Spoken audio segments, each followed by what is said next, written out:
আপনারা সবাই কেমন আছেন? আশা করি আল্লাহর অশেষ রহমতে খুব ভালো আছেন। আমিও আলহামদুলিল্লাহ ভালো আছি। তো আজকের রেসিপি ফিরনি দই। এই ডেজার্ট আইটেমটা বানাতে একেবারে সহজ, খাইতে অনেক টেস্টি হয়। এর জন্য আমি এই যে প্রথমে এখানে আমার হাতে 2 মুঠো চিনি গুঁড়া পোলাওর চাল ধুয়ে একটু পানিতে ভিজায় রাখছি হাফ এন আওয়ার। আর এখানে নিয়ে নিছি হাফ কাপ গুঁড়া দুধ। আর এই যে চুলায় অলরেডি আমি 2 লিটার দুধ জাল করে একেবারে ঘন করে নিছি। এই যে দেখেন মাশাআল্লাহ। এখন এখানে আমি এই যে চালটা ভিজায় রাখছি সেই চালটা দিয়ে দিব। এই যে চালটা দিয়ে দিলাম। দিয়ে প্রথমে আমি ফিরনিটাকে রান্না করে নিব। তো যে এই ফিরনিটাতে কিন্তু আমি চিনি ছাড়া অন্য কোনো মশলাই দিব না, যেহেতু ফিরনি দই, এর মধ্যে এলাচ বা অন্য কিছুই যাবে না। এখন এই পর্যায়ে দিব 1 চিমটি লবণ, বাস, আর কিছু দিব না। আর দিব এই যে হাফ কাপ গুঁড়া দুধ, একটু ক্রিমি ভাবটা আনার জন্য। আর চিনিটা আরও পরে দিব, চালটা যখন ফুটে যাবে তখন আমি চিনিটা দিব।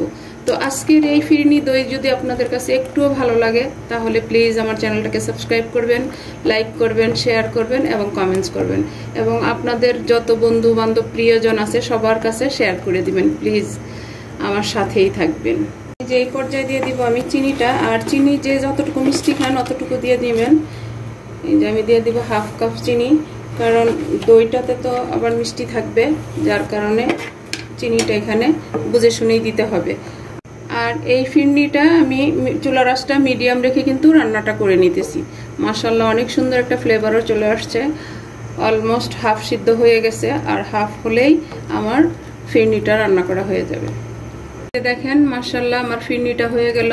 আমি চালটাকে এইভাবে ঘুটে একটু ভেঙে দিছি। এই যে কিছু ভাঙা আছে, কিছু আস্ত আছে চালটা। দেখেন মাশাআল্লাহ ফিরনিটা। এখন আমি এটা সাইডে রেখে দইটা রেডি করে নিব। এর জন্য এই যে এখানে আমি টক দই নিয়ে নিলাম। এখানে আছে আমার 380 গ্রাম দই। এখন এই দইটাকে প্রথমে এই ব্লেন্ডারে নিয়ে নিব। একেবারে সহজ এই ফিরনি দইটা বানানো, কিন্তু খাইতেও টেস্টি, দেখতেও অসম্ভব সুন্দর। তো মেহমান আসলে কিন্তু ডেজার্টে এই ফিরনি দইটা রাখতে পারেন।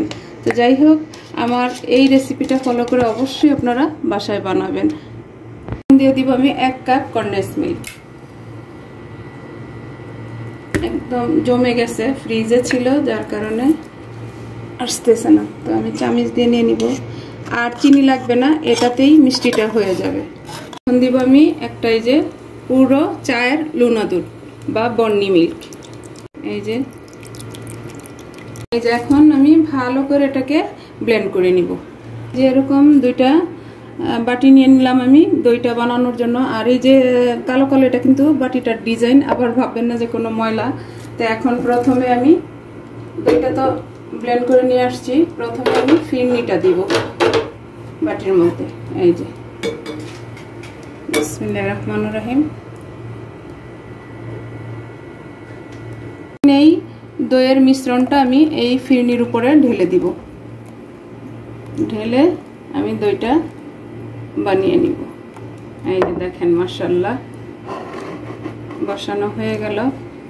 এখন এইটা এই যে চুলার উপর একটা ফ্রাই প্যান নিয়ে নিছি, এটার মধ্যে বসাবো।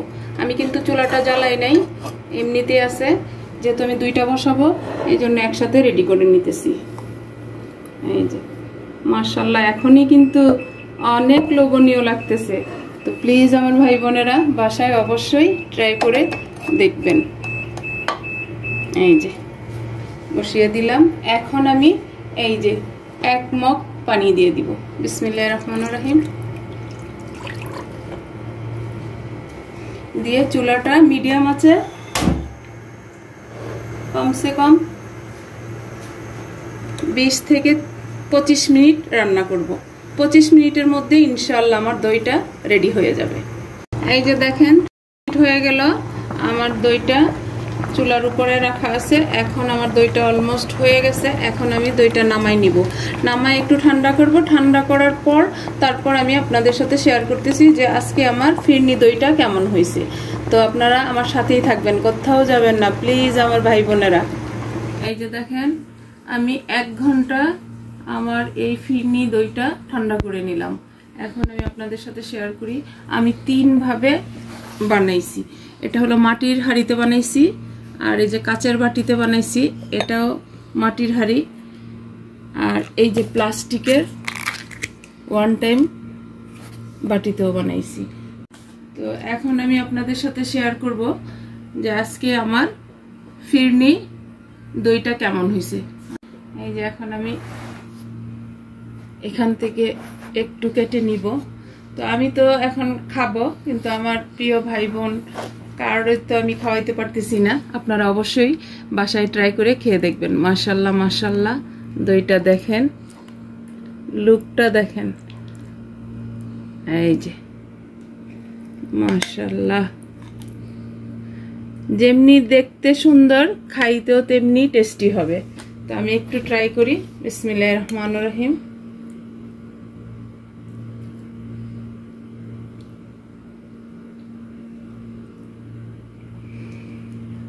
আলহামদুলিল্লাহ আলহামদুলিল্লাহ, ভাষায় প্রকাশ করার মতো না, এত টেস্টি। তো প্লিজ আমার ভাই বোনেরা, আপনারা অবশ্যই বাসায় ট্রাই করবেন এবং আমাকে কমেন্টসে জানাবেন। আর আমি এই যে প্লাস্টিকের বাটিতে যেটা নিচ্ছি সেটাও আমি আপনাদের সাথে শেয়ার করি। দেখেন মাশাল্লাহ। তো এটা আর এখন খাবো না, কারণ বাসার সবাই অপেক্ষা করতেছে যে একসাথে বসে খাওয়ার জন্য। তো যাই হোক, আজকে আমার একেবারে ঘরোয়া উপকরণ দিয়েই বাসায় বসে বানাই নিলাম ফিরনি দই। এই ফিরনি দইটা যদি আপনাদের একটু ভালো লাগে তাহলে অবশ্যই আমাকে কমেন্টসে জানাবেন। তো যাই হোক, আজকে আমার এই ফিরনি দই বানানো শেষ হয়ে গেল। আমি আপনাদের কাছ থেকে বিদায় নিব, আবার নতুন কোনো রেসিপি নিয়ে আসবো। আল্লাহ হাফিজ।